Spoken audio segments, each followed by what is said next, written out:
Ya sudah, kamu tidak perlu lagi bersusah payah curhat ataupun memberitahu kami tentang ketampanan seorang pria yang kamu temui. Oke. Benar sekali. Jangan pernah menyesal jika lelaki yang kamu sukai itu keburu disambar oleh wanita lain. Clara tersenyum hambar kemudian mempelitir bibirnya, lalu berkata, "Tapi sebelumnya, aku mendengarkan pria itu menanyakan arah menuju rumah sakit di kampus. Dia menanyakan kepada mahasiswa yang meminta nomor kontaknya. Aku pikir dia mungkin mengunjungi teman-temannya di kampus. Barangkali dia bukan mahasiswa di universitas ini."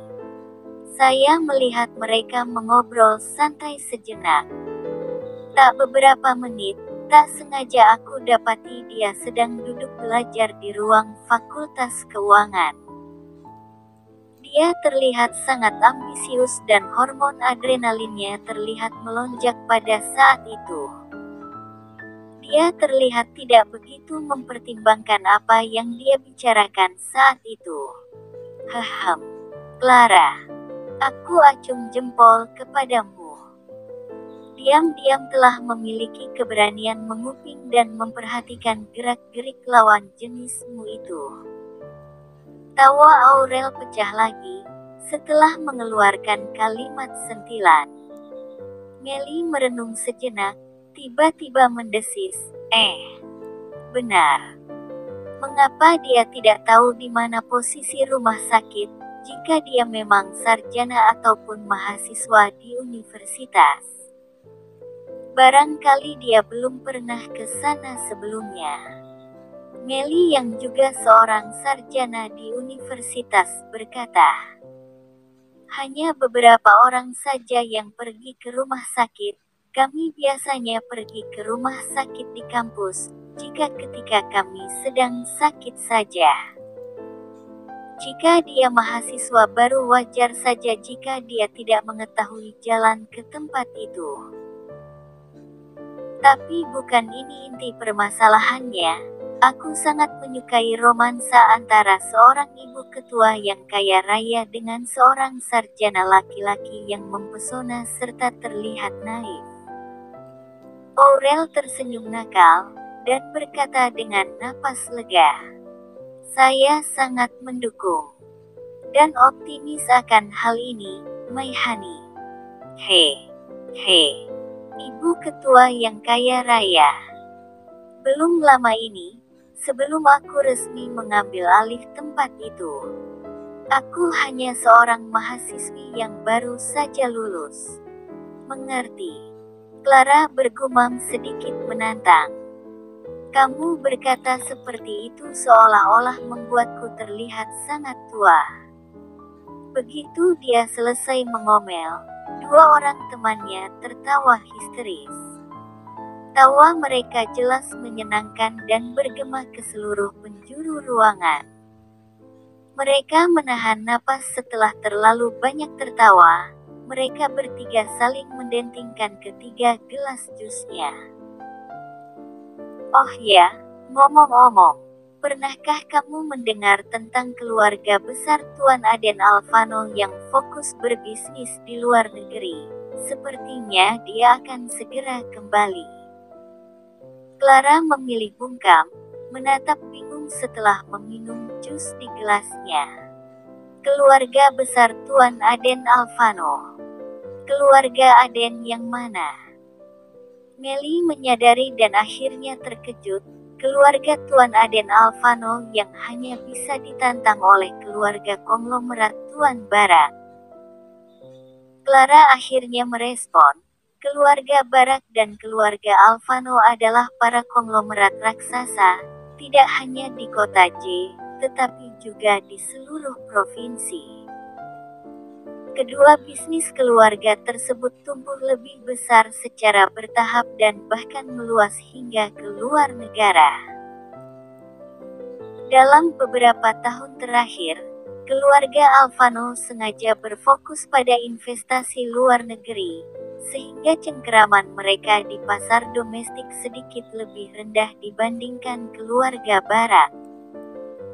Namun, di pasar luar negeri, mereka selalu selangkah lebih maju dari keluarga barat karena persaingan yang selalu ketat. Clara yang merupakan cucu dari Tuan Barak, selalu mendengarkan kakeknya mengkritik Tuan Aden Alfano. Namun dia benar-benar tidak tahu tentang cucunya. Akhirnya, Clara mengungkapkan sedikit rasa ingin tahunya. Apa maksudmu dengan dia akan kembali? Melly menjawab, saya mendengar kabarnya sendiri. Tapi, bukankah keluarga dari Tuan Aden Alfano selalu sibuk dengan investasi mereka di luar negeri? Bisnis keluarga mereka sangat ditekan oleh kakekmu. Aku berasumsi mereka mungkin sekarang lebih berhati-hati. Dia melanjutkan setelah terdiam sejenak. Aku mendengarkan kabar juga, bahwa putra kedua Tuan Aden, Tuan Muda Gala telah kembali ke tanah air. Tuan Muda Gala. Aurel tiba-tiba berseru dengan nada berlebihan. Sepupuku berkata bahwa putra kedua Tuan Aden adalah pria tertampan yang pernah dilihatnya di lingkaran sosial. Dia telah bertemu dengan banyak pria dan tidak mudah baginya untuk memberikan komentar seperti itu. Bukan hanya sepupumu, semua orang yang telah melihat Tuan Muda Gala menghujaninya dengan beribu-ribu pujian. Melly berkata dengan penuh semangat, dia tidak hanya tampan, tetapi juga putra kesayangan di keluarga Tuan Bara. Namun, seingatku, adik perempuan Clara menyukai putra bungsu keluarga Aden Alfano. Clara mendesis mengeluarkan suara tidak menyenangkan. Clara, apakah kamu tidak mendengarkan? Melly tersenyum dan berkata, Tuan Gala adalah impian ratusan wanita di ibu kota. Aurel tertawa terbahak-bahak. Clara berkata, angan-angan dan perkataan kalian terlalu berlebihan. Clara melengkungkan bibirnya, tidak tertarik sama sekali dengan tema obrolan kedua sahabatnya. Pokoknya, tidak peduli setampan apapun dia tidak setampan, pria mempesona, yang aku temui di kampus. Pria yang aku temui tersebut sangat natural, dia sangat berbeda dari anak-anak orang kaya pada umumnya. Dia tidak manja, tidak suka menjalani kehidupan mewah dan sepertinya tidak suka berboros-boros. Pikirnya, tentu saja, pria idamanmu itu yang paling tampan.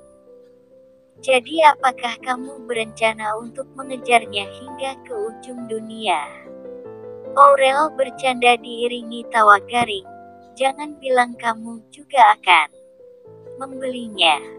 Clara mengepalkan tinjunya memberi isyarat. Aurel, kamu menjengkelkan sekali. Tentu saja aku tidak tertarik untuk melakukan hal konyol tersebut.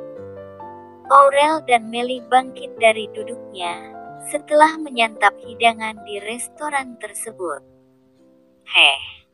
Kalian berdua mau pergi kemana? Ada deh. Aurel mengerlingkan mata ke arah Melly, dan kembali berkata, kami tidak ingin menyia-nyiakan waktu yang sangat berharga dan singkat ini dalam kesendirian dan kesepian. Untuk itu kami ingin bertemu dengan Sang Arjuna kami terlebih dahulu. Melly merespon dengan anggukan dan tersenyum ironis. Apakah kalian sengaja membuatku kusar dengan cara mengintimidasiku? Clara mendengus, memukul jidat dengan telapak tangannya. Setelah menatap kepergian kedua temannya. Setelah sesi hangout bersama teman-temannya, Clara mengingat undangan dari Rektor Yosef yang dia temui kemarin di universitas. Dia tiba-tiba segera membuat panggilan. "Oh my god, ada apa dengan hati nuraniku?" bisik batinnya. Kenyataannya, Clara telah jatuh cinta pada pria idaman misterius itu pada saat pandangan pertama.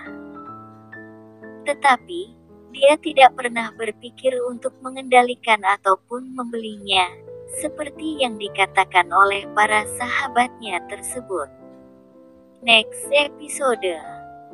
Siapakah sebenarnya lelaki yang berhasil mencuri perhatian Clara?